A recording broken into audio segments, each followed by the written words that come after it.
School leadership is the process of enlisting and guiding the talents and energies of teachers, pupils, and parents toward achieving common educational aims.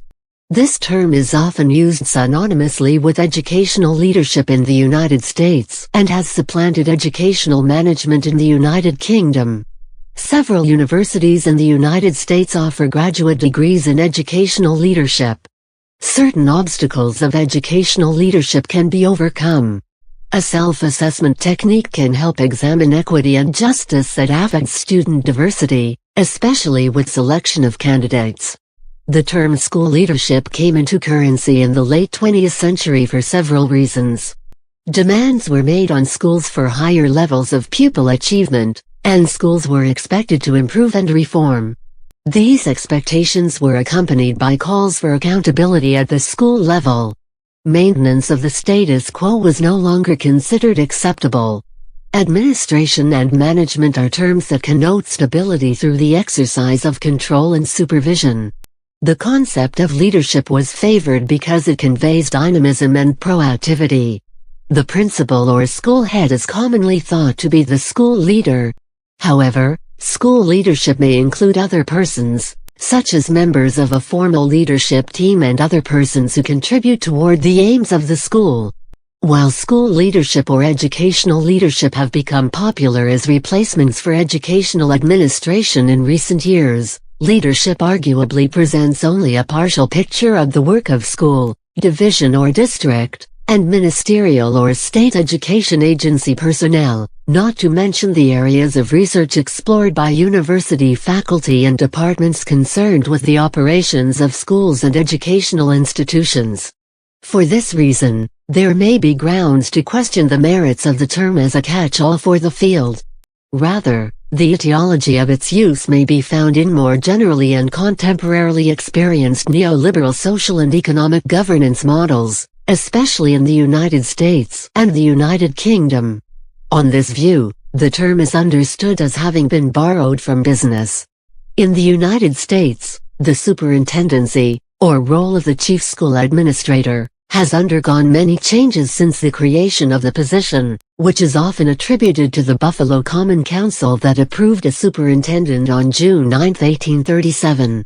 If history serves us correctly, the superintendency is about 170 years old with four major role changes from the early 19th century through the first half of the 20th century and into the early years of the 21st century. Initially, the superintendent's main function was clerical in nature and focused on assisting the Board of Education with day-to-day details of running the school. At the turn of the 20th century, states began to develop common curriculum for public schools with superintendents fulfilling the role of teacher scholar or master educator who had added an emphasis on curricular and instructional matters to school operations. In the early 20th century, the Industrial Revolution affected the superintendent's role by shifting the emphasis to expert manager with efficiency in handling non-instructional tasks such as budget, facility, and transportation.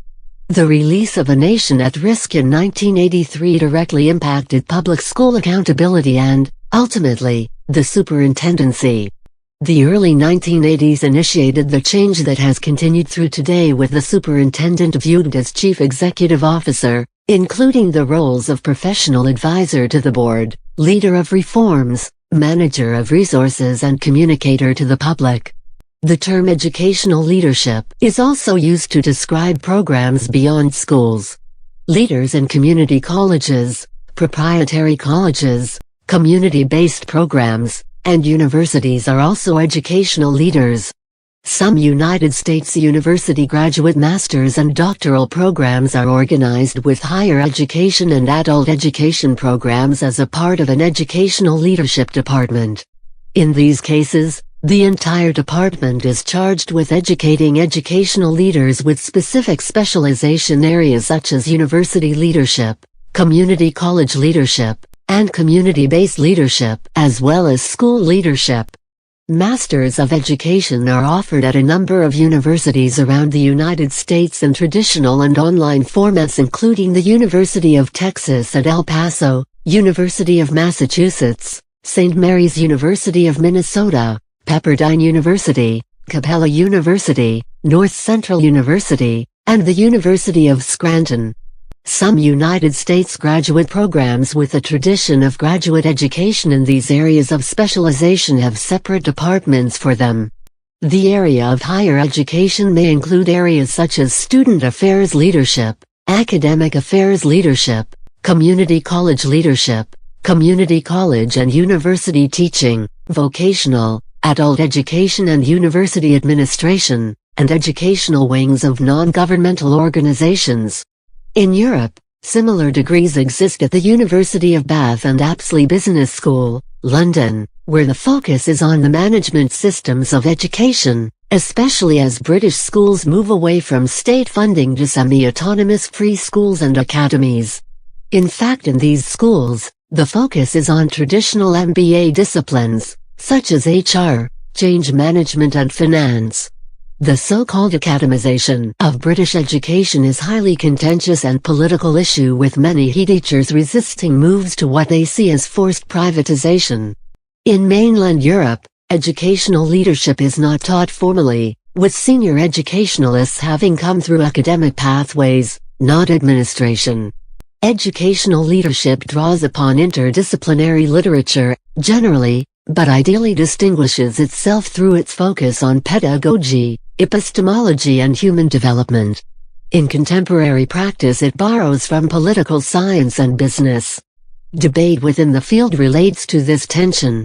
Numerous educational leadership theories and perspectives have been presented and explored, such as A. Instructional leadership, B. Distributed leadership, C. Transformational leadership, D. Social justice leadership, and E. Teacher leadership.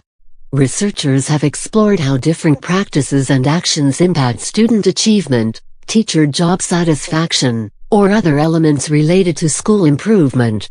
Moreover, researchers continue to investigate the methodology and quality of principal preparation programs. A number of publications and foundations are devoted to studying the particular requirements of leadership in these settings, and educational leadership is taught as an academic discipline at a number of universities. Several countries now have explicit policies on school leadership, including policies and budgets for the training and development of school leaders. In the USA, formal curriculum audits are becoming common, in which educational leaders and trained auditors evaluate school leadership and the alignment of curriculum with goals and objectives. Curriculum audits and curriculum mapping were developed by Fenwood W. English in the late 1970s. The educational leaders and auditors who conduct the audits are certified by Phi Delta Kappa. Research shows how educational leadership influences student learning,